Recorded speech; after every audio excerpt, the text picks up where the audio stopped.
Hello everyone, welcome to our YouTube channel Educated Cherry.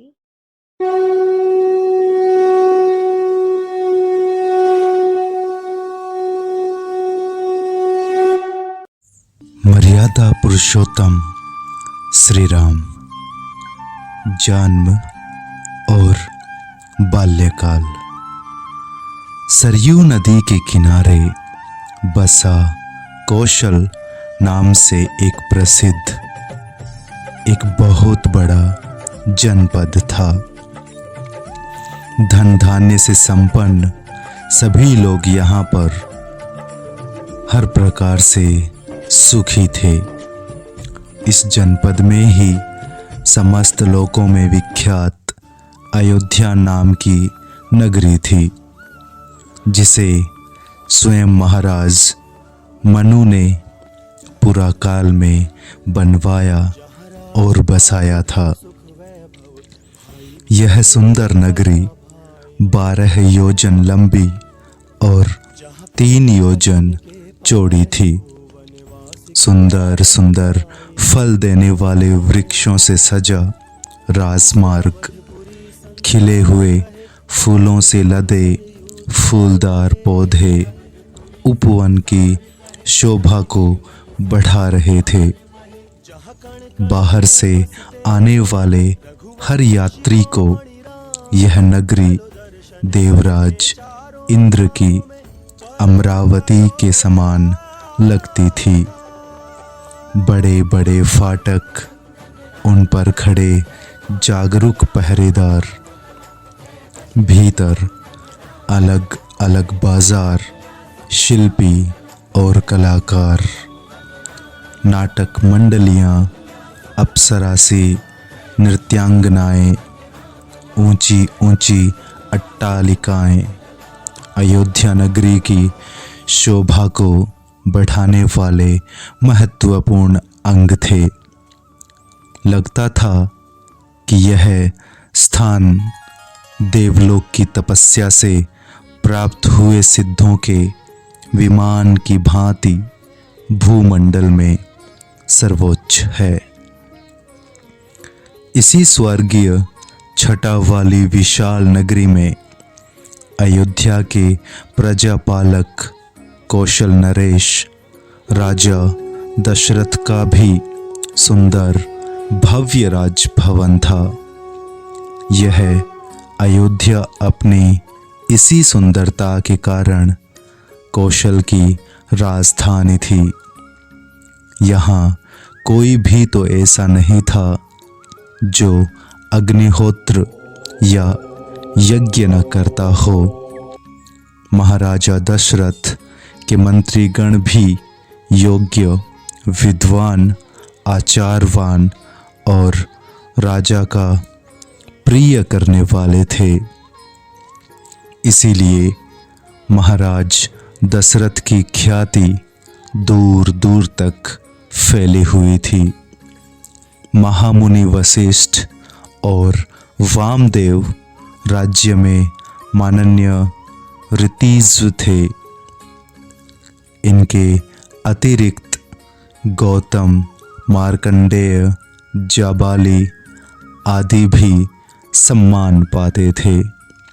न्याय, धर्म और व्यवस्था के कारण राज्य में सभी को यथोचित सम्मान प्राप्त होता था। ऐसे गुणवान मंत्रियों के साथ रहकर अयोध्या के राजा दशरथ उस पृथ्वी पर शासन करते थे। उनका कोई शत्रु नहीं था। सभी सामंत उनके चरणों में मस्तक झुकाते थे। लेकिन संपूर्ण धर्मों को जानने वाले महात्मा राजा दशरथ फिर भी मन में बहुत चिंतित थे।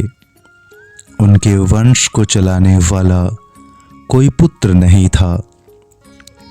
केवल एक पुत्री थी जिसका नाम शांता था। महाराज ने शांता का विवाह मुनि कुमार ऋष्यमृग से कर दिया था। विभांडक मुनि के पुत्र थे। पुत्र की कामना जमाता के प्राप्त होने पर भी कम नहीं हुई और राजा की चिंता दिन प्रतिदिन बढ़ती ही रही। एक दिन महाराज दशरथ ने विचार किया कि यदि अश्वमेध यज्ञ किया जाए तो अवश्य पुत्र की प्राप्ति हो सकती है। यह सोचकर महाराज ने विद्वान मंत्रियों और कुल पुरोहित वशिष्ठ, वामदेव तथा जाबाली आदि तपस्वियों को बुलवाकर अपने मन की इच्छा को प्रकट करते हुए कहा, मैं सदा पुत्र के लिए विलाप करता रहता हूँ। पुत्र के अभाव में यह राज्य सुख मेरे लिए निरर्थक होकर रह गया है। इसलिए मैंने निश्चय किया है कि शास्त्र के अनुसार इस पावन यज्ञ का अनुष्ठान करूं। आप सभी लोग गुणी महात्मा हैं, कृपया मुझे बताइए कि मेरी पुत्र प्राप्ति की इच्छा किस प्रकार पूर्ण होगी। यह तो बहुत अच्छा विचार है राजन। महामुनि वशिष्ठ ने उनका अनुमोदन करते हुए कहा और उनकी प्रशंसा की। जाबाली और वामदेव मुनियों ने, सुमंत आदि मंत्रियों ने भी इस पर अपनी प्रसन्नता प्रकट की और समर्थन करते हुए कहा, महाराज यह बहुत ही उत्तम विचार है। इसके लिए शीघ्र ही यज्ञ सामग्री का संग्रह किया जाए। यज्ञ के लिए विचार करते हुए सरयू नदी के तट पर यज्ञ भूमि बनाई गई। भूमंडल में भ्रमण के लिए यज्ञ का अश्व छोड़ा गया और मुनि कुमार ऋषि मृग को यज्ञ का ब्रह्मा नियुक्त किया गया। महाराज दशरथ के इस पावन यज्ञ में वेद विद्या के अनेक पारंगत ब्राह्मण और ब्रह्मवादी ऋत्विज उपस्थित हुए।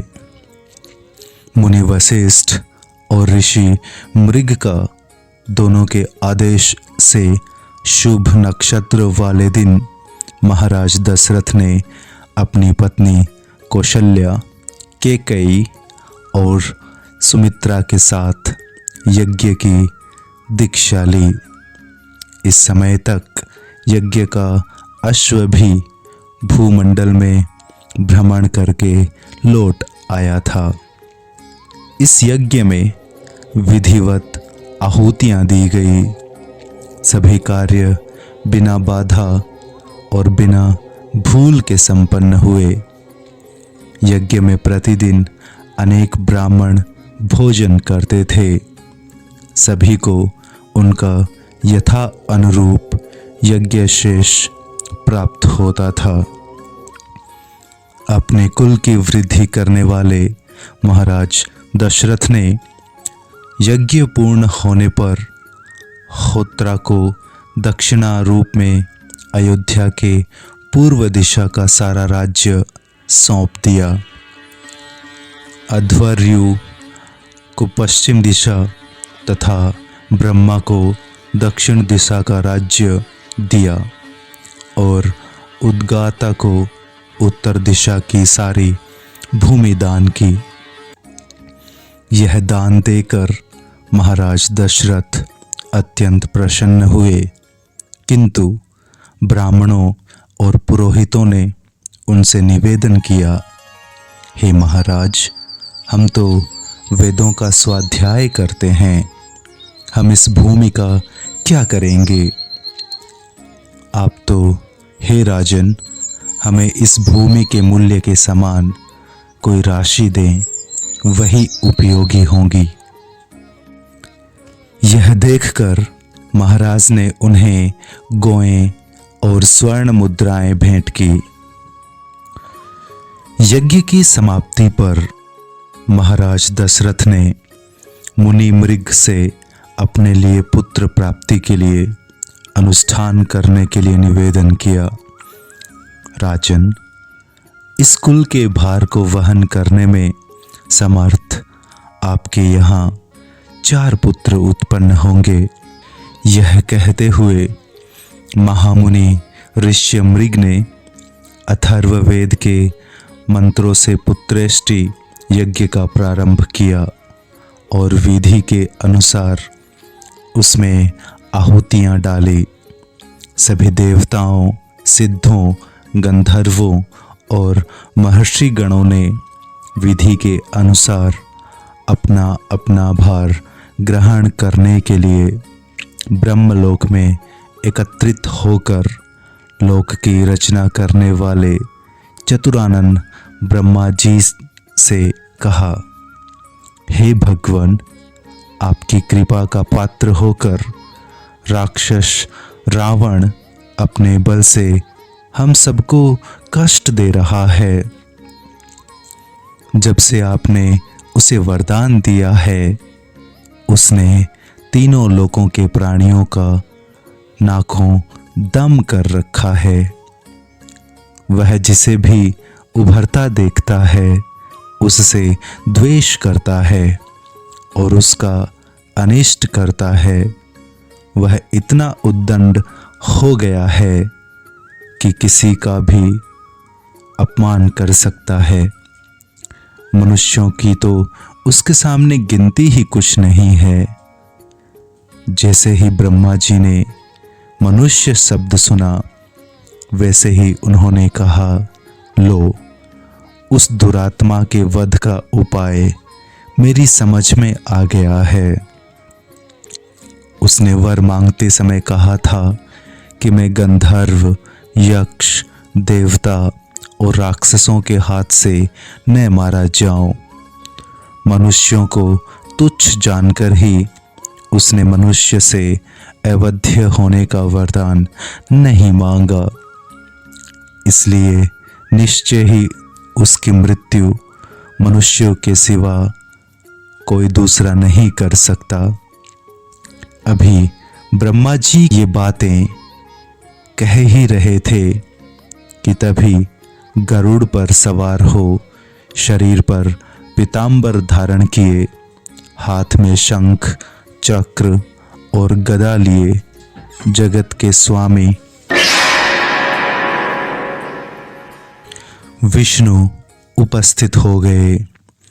सबने विष्णु से विनम्र भाव से उनकी स्तुति करते हुए कहा, हे सर्वव्यापी परमेश्वर, हम तीनों लोकों के हित के लिए आपसे यह विनती कर रहे हैं। हे प्रभु, अयोध्या के राजा दशरथ धर्म के ज्ञानी, उदार और महर्षियों के समान तपस्वी हैं, तेजस्वी हैं। उनकी 3 रानियां हैं, श्री और कीर्ति देवियों के समान हैं। हे देव, आप अपने 4 स्वरूप बनाकर इन तीनों रानियों के गर्भ से पुत्र रूप में अवतार ग्रहण करें और मनुष्य रूप में प्रकट होकर संसार के प्रमुख कंटक रूप रावण से पृथ्वी को मुक्ति दिलाएं।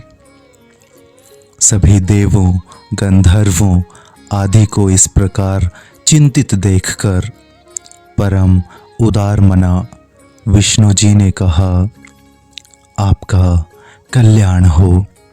आपका हित करने के लिए मैं रावण को उसके कुल सहित अवश्य नष्ट कर डालूंगा।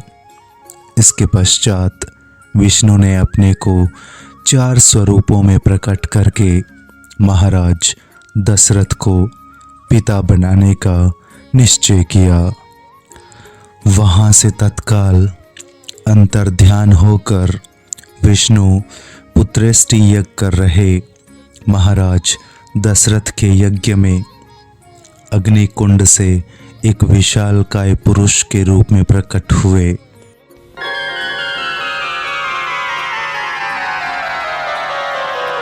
और राजा दशरथ से बोले, हे राजन, मैं प्रजापति की आज्ञा से यहाँ आया हूँ।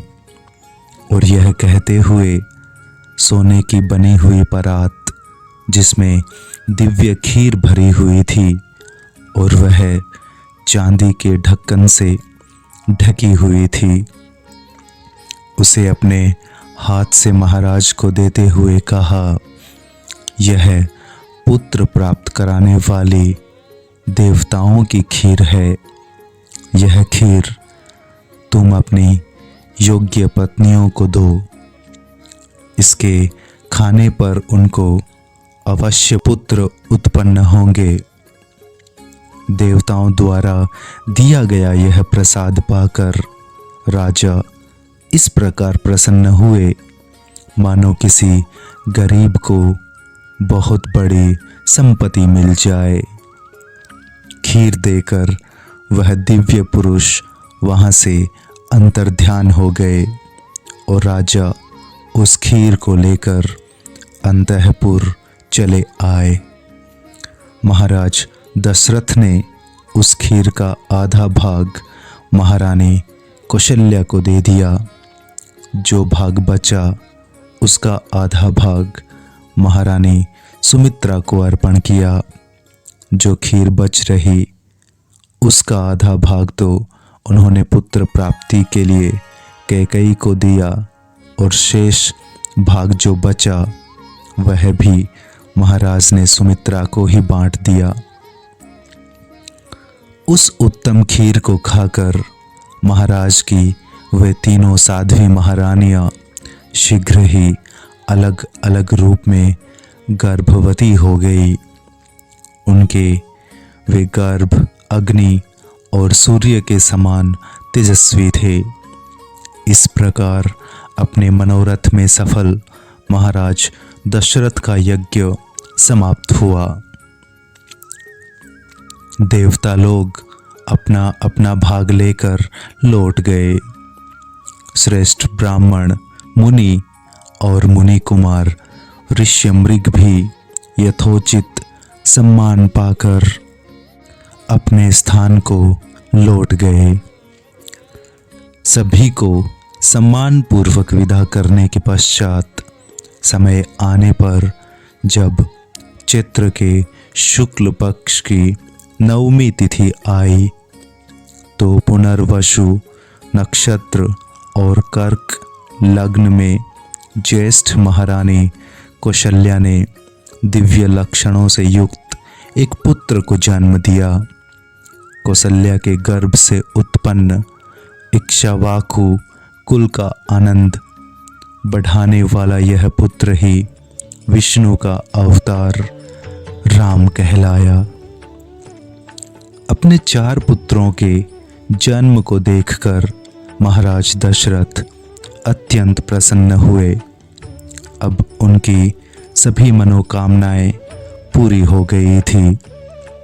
प्रजा ने अपने राजा को इस प्रकार प्रसन्न और उल्लासित देखा तो प्रजा की प्रसन्नता का भी कोई ठिकाना नहीं रहा।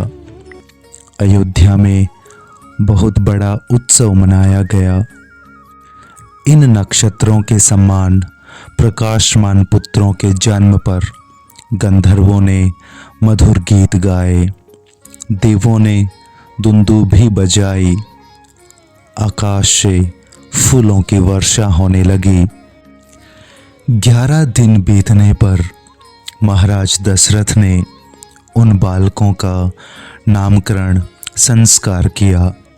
महामुनि वशिष्ठ ने प्रसन्नतापूर्वक सबके नाम रखे। कौशल्या बड़ी रानी थी, अतः उनके पुत्र का नाम राम रखा। कैकेयी के पुत्र का नाम भरत, सुमित्रा के दोनों पुत्रों का नाम लक्ष्मण और शत्रुघ्न रखा। इस अवसर पर कारागार से अनेक बंदी छोड़ दिए गए। सूत, मागध और बंदी जनों को पुरस्कार स्वरूप भेंट सौंपी गई।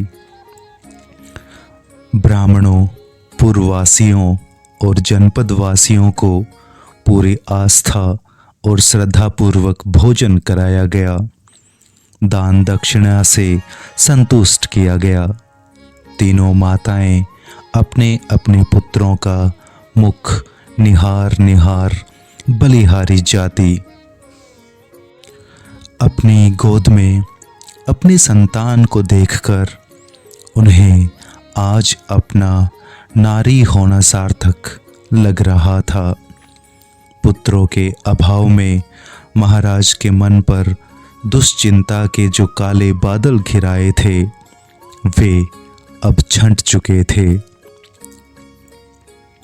अब चंद्रमा अपनी संपूर्ण कलाओं के प्रकाश के साथ उदय हो गया था। अयोध्या इस नामकरण संस्कार के अवसर पर दुल्हन की तरह सजी हुई थी। अब धीरे धीरे ये बालक बड़े होने लगे। महाराज दशरथ का भी अधिक समय अब अपने पुत्रों के साथ ही रमता था। छोटे छोटे बच्चों की किलकारियों से अयोध्या का राजभवन गूंजने लगा। धीरे धीरे ये बच्चे अपने पैरों के सहारे सरकने लगे। देहरी पार कर कुछ बाहर आने लगे। अनेक नौकर चाकर इनकी सेवा के लिए नियत थे। कितनी ही परिचारिका दासियां इनकी सेवा टहल करती थी। समय आने पर महर्षि वशिष्ठ ने इन बालकों का जात कर्म संस्कार संपन्न कराया। राम सबसे बड़े थे, गुणों में श्रेष्ठ, उदार और गंभीर प्रकृति के, जबकि लक्ष्मण कुछ चंचल थे। भरत और शत्रुघ्न सेवा प्रकृति के थे। राजकुल के ये चार दीपक थे। ज्ञानवान और समस्त सद्गुणों से संपन्न कराने के लिए गुरु वशिष्ठ इन बालकों को शिक्षा देते थे। इनमें राम पराक्रमी और तेजस्वी थे।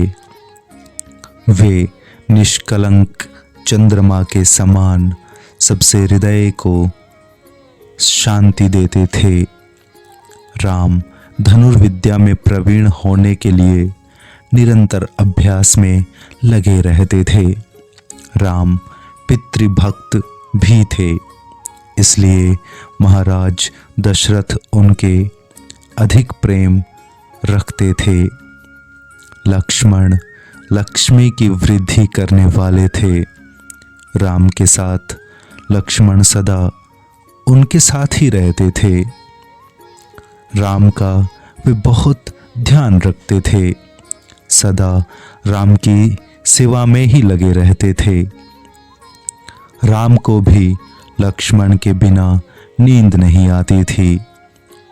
जब भी राम शिकार के लिए जाते या वन में घोड़े पर सवार होकर जाते, लक्ष्मण सदा उनका अनुसरण करते हुए उनके पीछे उनकी रक्षा के लिए जाते थे। इसी प्रकार भरत को शत्रुघ्न भी प्राणों से अधिक प्यारे थे। गुरु वशिष्ठ, वामदेव और जाबाली आदि गुरुओं की देखरेख में ये चारों बालक ही विद्याध्ययन करने लगे। कुशाग्र बुद्धि वाले ये चारों बालक अपने कर्तव्य में कभी कोई कमी नहीं आने देते थे। बहुत आज्ञाकारी थे। समय पर सारा कार्य करते थे। बहुत शीघ्र ही इन बालकों ने घुड़सवारी में कुशलता प्राप्त कर ली। चारों वेदों का ज्ञान प्राप्त कर लिया।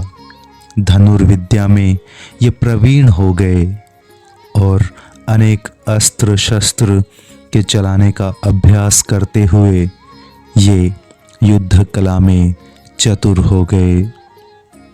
महाराज दशरथ को इनकी प्रगति के समाचार मिलते तो उनका मस्तक गर्व से ऊपर उठ जाता था। अनेक पुत्रों की कीर्ति अनेक राज्यों में फैलने लगी।